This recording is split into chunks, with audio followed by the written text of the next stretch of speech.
Nous sommes aujourd'hui avec Marie-Robert de Philosophie Sexy. Bonjour Marie, nous sommes ici pour Maison Péchavie, dont tu viens d'allumer le feu. Exactement. Et nous avons plein de questions à te poser Un grand plaisir. sur la mythologie du feu, la philosophie du feu, la symbolique du feu et les philosophes qui ont parlé du feu.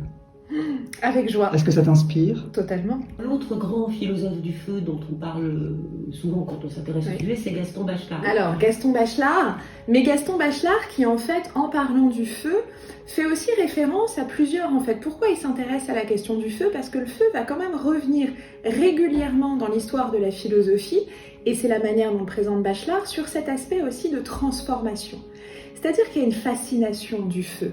Le feu est ce qui nous permet, et au fond c'est déjà contenu dans le mythe de Prométhée, de nous transformer, puisque le feu va donner en fait une autre matière, une autre texture à tout ce qu'on met dedans. Donc le feu est à la fois cette symbolique de l'oubli, on jette au feu, ça nous permet de remettre à zéro.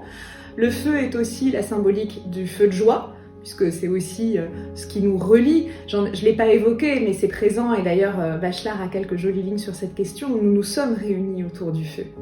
Ce qui nous a fondés en tant que civilisation, je le disais pour Prométhée, c'est le feu en tant que ce qu'il nous permet de faire, mais il y a aussi le feu en tant que foyer. Nous sommes autour du feu, et c'est parce que nous avons les uns les autres murmuré autour du feu, parce que nous nous sommes réchauffés autour du feu, parce que nous avons laissé nos paroles et notre transmission autour du feu, que nous avons aussi réussi de fil en aiguille à créer des liens entre nous. Et pourquoi il a ce mythe de purificateur ?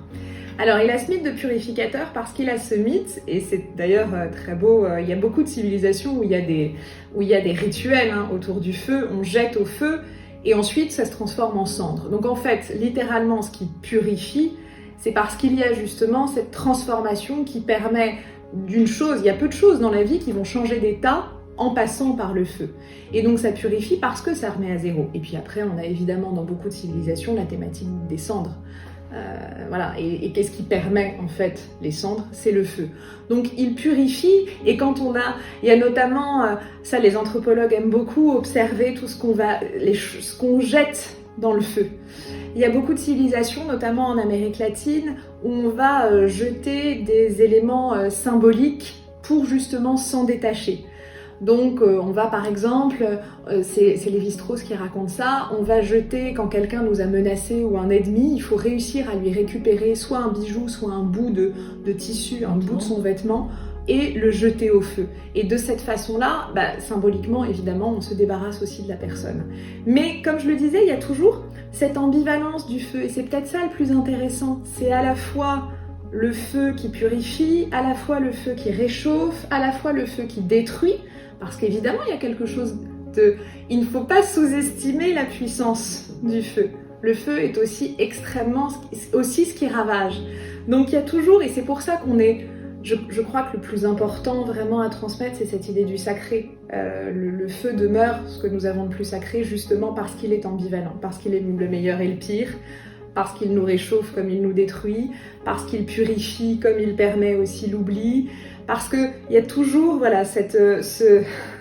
le feu est l'élément du sacré et l'élément de l'intensité.